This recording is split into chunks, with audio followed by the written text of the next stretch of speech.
Reminded me of everything you put me through. Now everything just feels alright. سلام همگی، امیدوارم که حالتون خوب باشه.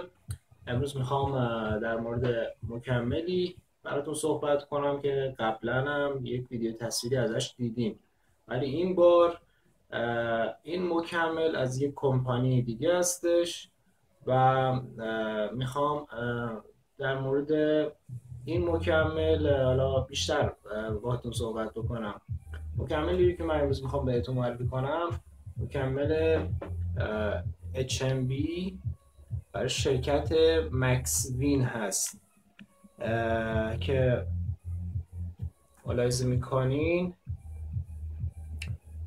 امروز میخوایم در مورد این HMB صحبت کنیم.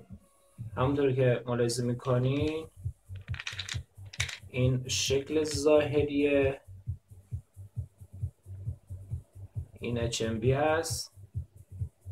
تاریخش رو که ملاحظه میکنین، تاریخش در اینجا چاپ شده است و اینکه همونطور که قبلا هم براتون صحبت کرده بودم مکمل HMB کارش اینه که در واقع توی دوران حالا رژیم و تو دوران حج میتونین از این مکمل استفاده کنین.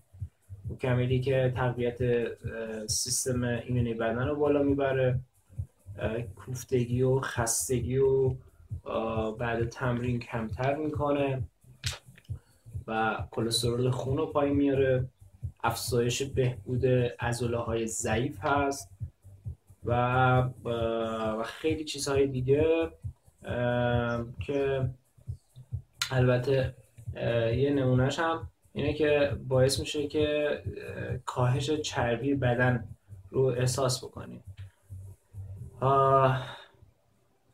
البته این مکمل اینم خدمتتون عرض بکنم مکسوین برای شرکتی است در چک و در واقع ساخت کشور چک هست و هر قرصش 500 میلی گرم HMB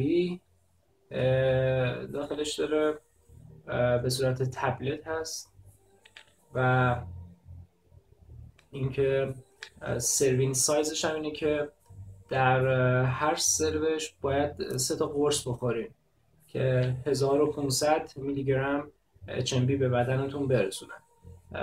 این چیزی که دستورش و مصرفش رو اینجا نوشته گفته که 3 تا قرص و 30 دقیقه قبل از اینکه تمرین بکنین حالا با آب مصرف کنین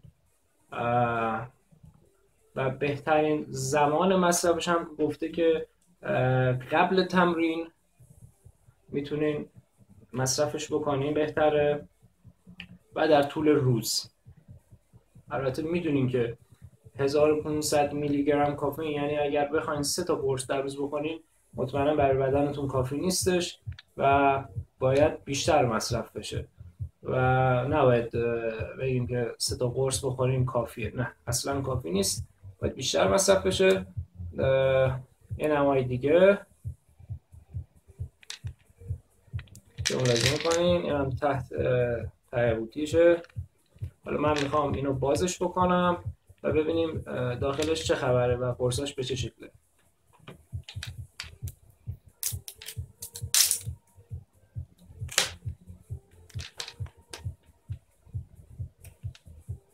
خب ته قوطی درش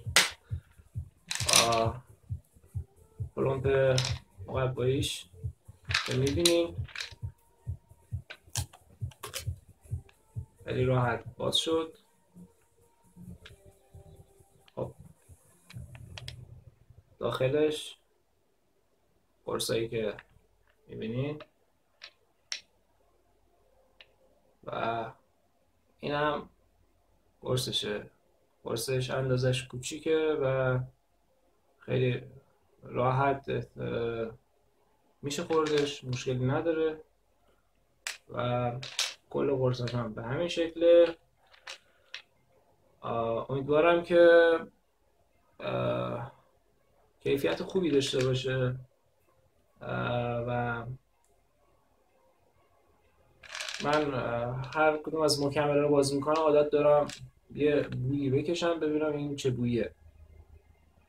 بوش هم اصلا زننده نیستش و اینو حالا مصرف میکنیم ببینیم به چه شکله و امیدوارم که جوابدهی لازم رو بده. این هم یک ریویو تصویری از این مکمل بود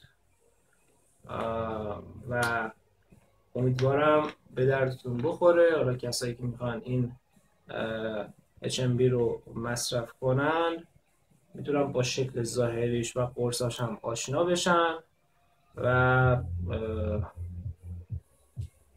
مصرف بکنن. ممنونم که ویدیو رو تماشا کردین. امیدوارم که به دردتون بخوره. تا یه ویدیو دیگه همتون رو به خدا میسپارم. خداحافظ.